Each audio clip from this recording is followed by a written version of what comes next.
थर्रा जाता है एक साधक की उपासना पे। बिल्कुल सच्ची बात हृदय में बैठा लो तो बादशाह बन जाओगे। बिल्कुल नहीं, सिंह का बाना रखकर भेड़िए की चाल मत चलो। ये मांगना, जांचना, चाह करना, छल कपट, चतुराई, क्रय विक्रय बहुत बड़े धनी के दास है। और कपड़ा नहीं हमारे पास, व्यवस्था नहीं हमारे पास, ये सब कुछ भी कभी भी कहीं भी कुछ भी हो सकता है। जो असंभव है उसको एक क्षण में संभव कर दे। ये छल कपट का जाल, ये कैसे अर्थ आवे, कैसी व्यवस्था, ये जब अनन्यता आ जाती तब अनुभव होने लगता है। अटल श्रद्धा विश्वास तब अनुभव होने लगता है।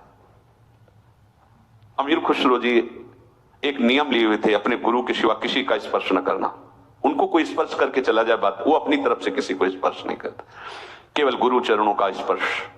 गुरु सेवारत और व्यापारी थे, हीरे जवाहरात के बड़े धनी थे। एक गरीब ब्राह्मण उनके गुरुदेव के पास इस भावना से जाता कि हमारी बेटी का ब्याह है, बाबा सिद्ध हैं, कुछ धन दिलवा देंगे किसी से।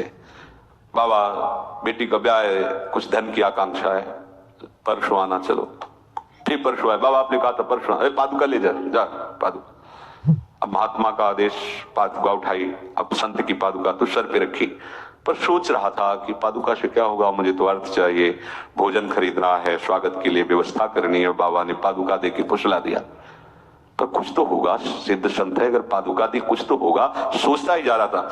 अमीर खुसरो को गंध आई सदगुरुदेव की, है आसपास सदगुरुदेव का कुछ है। ये देखो गुरुदेव की अनन्यता, मेरे सदगुरुदेव का कुछ है आसपास। बस ऐसे पागलों की तरफ देखने तो देखा है पादुका रखा, रुका, कहां से आ रहे हो? बताया मुख्य संत के पास, गुरुदेव के पास से। ये गुरुदेव की पादुका? हाँ। कितने हो भाग्य तुम्हें, गुरुदेव ने पादुका दी। तो मुझे पादुका थोड़ी चाहिए था, मुझे तो धन से धन। इस 11 ऊंटों पे हीरा जवाहरात लगा, मुझे पादुका देगा?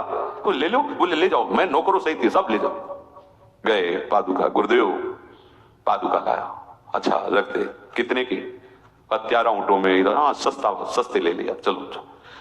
एक गुरुदेव की अनन्यता आभास करवा, मेरे गुरुदेव की कोई वस्तु है तो परम देव, आराध्य देव में यदि तन्मयता हो गई तो वो तो कण कण में है।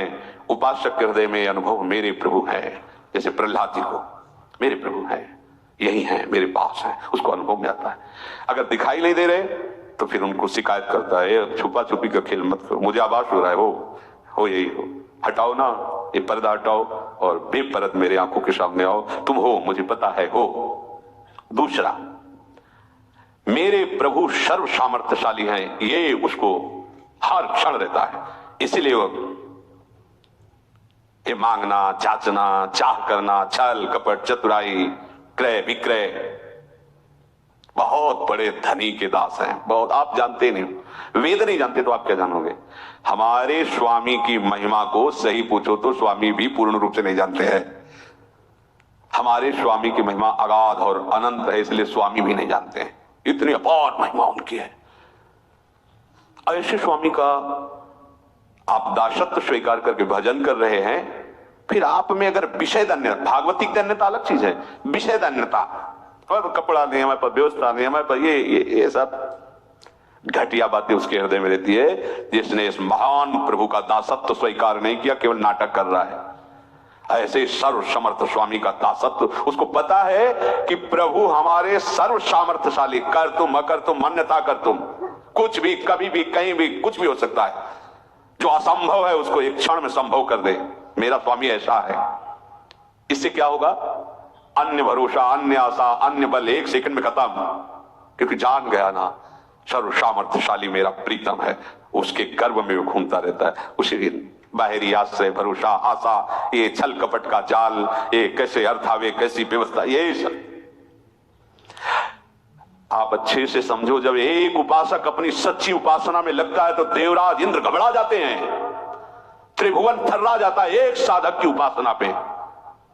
फिर आप इतने साधक उपासना कर रहे हो, आपको सोचना पड़े भोग के लिए, आपको सोचना पड़े व्यवस्था के लिए, तो आप कहां हो? सोचो आप कहां हो? एक तपस्वी, एक उपासना में रत उपासक जब हिल जाता है त्रिभुवन, आप हो क्या? आप हरि के दास हो, महामहिम त्रिभुवनपति, अखिल ब्रह्मांडों के मायाधीश के सेवक हो, तुम समझते क्या हो? ये घटिया बात नहीं रहनी चाहिए। नहीं, बिल्कुल सच्ची बात हृदय में बैठा लो तो बादशाह बन जाओगे। बिल्कुल नहीं। सिंह का बाना रखकर भेड़िए की चाल मत चलो, नहीं, बिल्कुल नहीं। प्राण निकल जाए, स्वामी के दासत्व पर फर्क नहीं पड़ना चाहिए। आप किनके दास हो, विषय दास हो, ईश्वरी दास हो या हरिदास हो? हरिदास हो तो फिर साफ विषय ईश्वर तुम्हारे चरणों में लुटता घूमेगा। तुम समझो अपने को कौन हो, तुम हरि के हो। फिर क्या एक सकामता, एक कामना, ये रोना धोना विषय के लिए क्या क्या हो? अपने प्रभु की सर्व सामर्थ्यता का उसे ज्ञान हो जाता है, मेरे मालिक कैसे है। अरे अपार सामर्थ्य प्रभु में, सोचो, आप जरा सोचो।